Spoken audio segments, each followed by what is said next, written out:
Hello friends, എല്ലാവർക്കും movie talks അറിവിൻ്റെ പുതിയൊരു വീഡിയോ ഇട്ട് സ്വതം. അപ്പോൾ ഇന്നത്തെ വീഡിയോ ഭാഗത്ത് നമ്മൾ പങ്കുവെക്കാൻ പോകുന്ന പാട്രിയോട്ട് എന്ന് പറയുന്ന ഏറ്റവും പുതിയ മലയാള സിനിമയുടെ first day pre sale collection റിപ്പോർട്ടാണ്. വീഡിയോ ആദ്യമായിട്ട് കാണുന്ന സുഹൃത്തുക്കളാണെങ്കിൽ ഏറ്റവും ലേറ്റസ്റ്റ് സിനിമാ വിശേഷങ്ങൾ അറിയാൻ വേണ്ടി ഇപ്പോൾ തന്നെ ചാനൽ സബ്സ്ക്രൈബ് ചെയ്ത് നോക്കുക.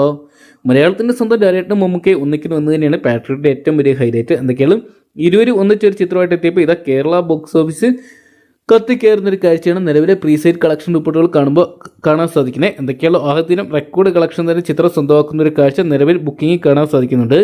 കേരള ബോക്സ് ഓഫീസ് ചിത്രം അഡ്വാൻസ് ബുക്കിംഗ് വൻ തരംഗം സൃഷ്ടിച്ച് മുന്നേറുകയാണ്.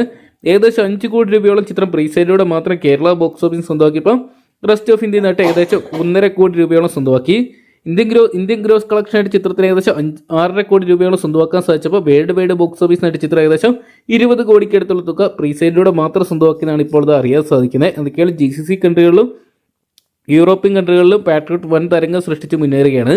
ഡയറക്ടർ മമ്മൂട്ടി, കുഞ്ചാക്കോ ബോബൻ, ഫഹദ് ഫാസിൽ, നയൻതാര തുടങ്ങിയവരെ കേന്ദ്ര കഥാപാത്രമാക്കി മഹേഷ് നാരായണനാണ് ഈ ഒരു ബ്രഹ്മാണ്ഡ ചിത്രം ഒരുക്കിയിരിക്കുന്നത്. അവസാന മണിക്കൂറിൽ ചിത്രത്തിന്റെ ബുക്കിങ്ങിൽ വൻ തരംഗം തന്നെയാണ് ബുക്ക് മൈ ഷോയിൽ നമുക്ക് കാണാൻ സാധിക്കുന്നത്. എന്തൊക്കെയാണ് ചിത്രത്തിന് വലിയൊരു ഹൈപ്പ് ഉണ്ടാക്കിയെടുക്കാനും ഹൈപ്പിനൊത്ത് ബുക്കിംഗ് നേടിയെടുക്കാനും സാധിച്ചപ്പോൾ ചിത്രം 125 കോടി ബഡ്ജറ്റ് വന്ന ചിത്രം 500 കോടിയോളം കളക്ട് ചെയ്യുമെന്ന് കണ്ടുകഴിഞ്ഞറിയാം. കാത്തിരിക്കാം മലയാളത്തിന്റെ സ്വന്തം ഡയറക്ടർ മമ്മൂക്കയെ ഒന്നിക്കുന്ന ചിത്രം എത്രത്തോളം വലിയ തുകകൾ ആദ്യ ദിനവും വരും ദിവസങ്ങളും കണ്ടെത്തുന്നറിയാൻ വേണ്ടി. അപ്പോൾ നിങ്ങൾ എത്ര വരെയാണ് നാളെ പാട്രിയോട്ട് എന്ന് പറയുന്ന സിനിമ തിയേറ്ററിൽ നിന്നായിട്ട് കാണാൻ വേണ്ടി കാത്തിരിക്കുന്നതെന്നും കമൻറ്റ് ബോക്സിൽ പങ്കുവെക്കുക. വീഡിയോ ഇഷ്ടപ്പെട്ടെങ്കിൽ ലൈക്ക് ചെയ്യാനും ഷെയർ ചെയ്യാനും ചാനൽ സബ്സ്ക്രൈബ് ചെയ്യാനും മറക്കണ്ടാവും.